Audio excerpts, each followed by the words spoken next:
Marami siguro mga hinanakit at paghihinayang.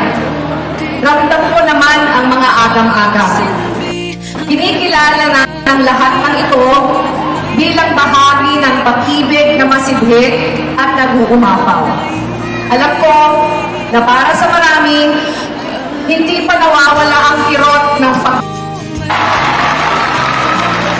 at hindi rin doon nasapos ang ating tungkulin bilang mga Pilipino.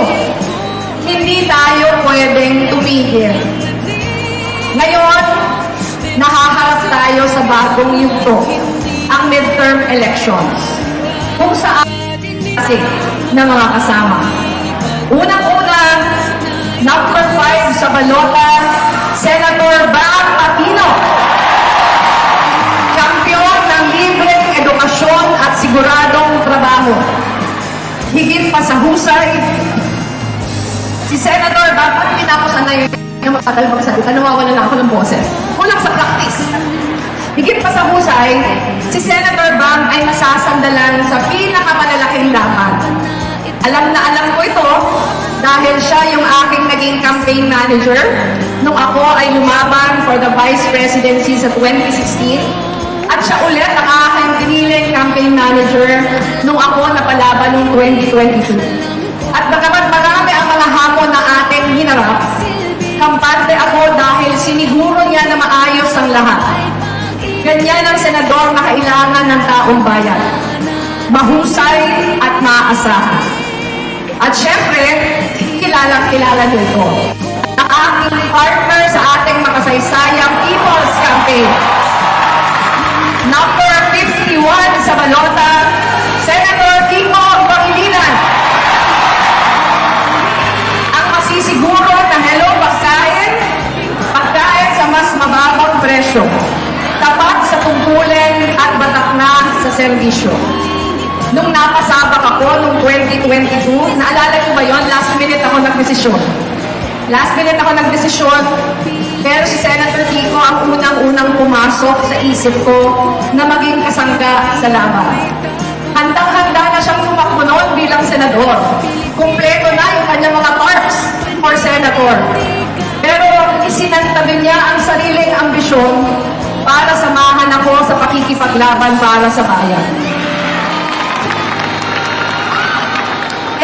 After ko siya nakasama ng mahabang panahon nagkakampanya, alam ko hindi ako nagkamali. Napakabuting tao, honest, saka maaasahan na kasangga. Ganyan ang senador na kailangan natin. Yung sasamahan ka sa hirap at sa ginhawa mula umpisa hanggang sa dulo.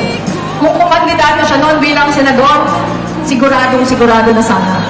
Pero isinantabi niya ang kanyang ambisyon sa isang laban na walang kasiguruhan. At yun ang isang pagpapatunay kung gaano kalalim ang pagmamahal sa bayan. Sina Bas at Kiko ay dalawa sa pinaka-matitibay na patunay na ang tunay na nagmamahal, hindi ka lolokohin, hindi ka iiwan, at hindi ka susukuan.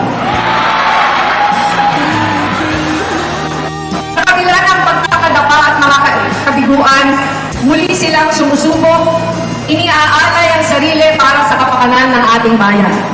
Hindi para sa sariling interes, hindi para magpakasasa sa kapangyarihan, hindi para tulangin ang taong bayan. Tumitindig silang muli bilang kampyon ng bawat Pilipino na nangangarap na mas magandang buhay, mas maraming oportunidad at mas maliwanag na bukas. Alam ko, sang-ayon kayo. Kung qualifications lang ang basehan, dapat sure win na ang ating mga combatants.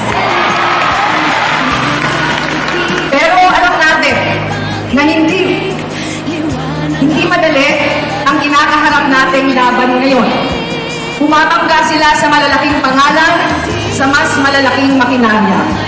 Pero ang good news, may laban tayo. Sina Senator Bam at Senator Kiko kumakatok sa winner's circle.